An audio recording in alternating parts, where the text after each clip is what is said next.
24 November 1971 nin aan ilaa hadda la aqoonin qofka uu yahay ayaa magaca Dan Cooper oo been ah ku koray diyaarad ka soo duuleysay Portland una socotay Seattle isla Mareykanka gudihiisa.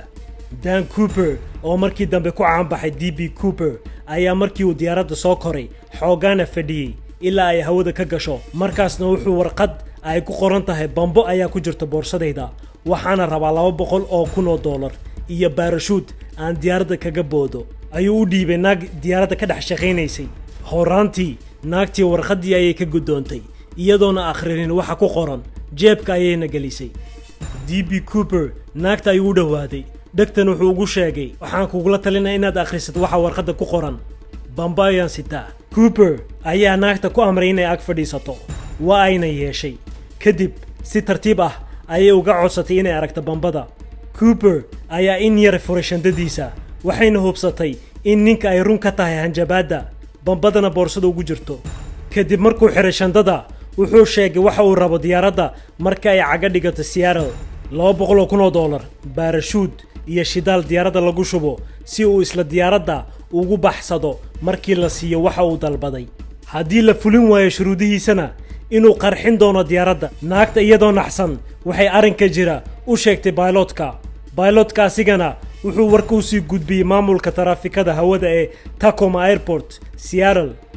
iyagana waxay wargeliyeen maamulka magaalada, booliska iyo FBI-da. rakaabka diyaaradda oo warmoogayaal ah waxaa la siiyey macluumaad been ah oo sheegaya in imitaanka Seattle uu dib u dhac ku imaan doono cilad farsamo oo yar darteed. madaxweynaha shirkadda diyaaradda Donald Trump wuxuu fasaxay bixinta dalabaadka DB Cooper, wuxuuna amray dhammaan shaqaalaha inay si buuxda ula shaqeeyaan afduubaha si ay cidna wax u soo gaarin. diyaaraddu waxay ku meereysanaysay airportka korkiisa ugu yaraan 2 saacadood si ay booliska Seattle iyo FBI-da ay u helaan waqti ku filan oo ay isku diyaariyaan dalabaadkana ku keenaan. diyaaradda markii caga dhigatay, askarta FBI-da ayaa guddoonsiiyey DB Cooper lacagta iyo baarashuudka uu dalbaday. asigana wuxuu sii daayay rakaabka diyaaradda oo dhan marka laga reebo pilotka. diyaaradda shidaal markii loogu shubay, asigii iyo pilotka hawada ay ku laabteen, wuxuuna amray in loo duulo dhinaca Mexico. xoogaa yar kadib DB Cooper diyaaraddii ayuu ka booday, baarashuudkii ayuuna sii qaatay. FBI-da ayaa bilowday mid ka mid ah baaritaanadii ugu dheeraa uguna weynaa ilaa maanta. baaritaanka wuxuu ku magac dheeraa Norjack. 5 sano ee ugu horreysay FBI-da ayaa ka shakiday 800 qof, baaritaanna ku samaysay iyagoon helin wax midkood caddayn ku ah. 9 sano kadib 1980kii wiil 8 jir ah ayaa helay lacag ku dhow $6,000. booliska ayuu geeyey, waxaana caddaatay lacagtii inay ka mid ahayd lacagtii madax furashada loogu sameeyey rakaabkii diyaaradda saarnaa. sanadkii 1995 nin la yiraahdo Dwayne Weber wuxuu xaaskiisa u sheegay inuu yahay afduubaha loo yaqaano DB Cooper.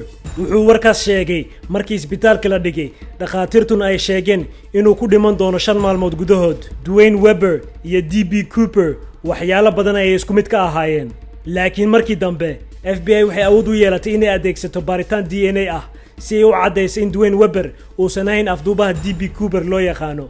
2016kii FBI-da ayaa ku dhawaaqday inaysan lacag dambe ku bixin doonin baaritaanka DB Cooper. ilaa haddana qof uu yahay iyo meel uu ka baxay cid og ma jirto.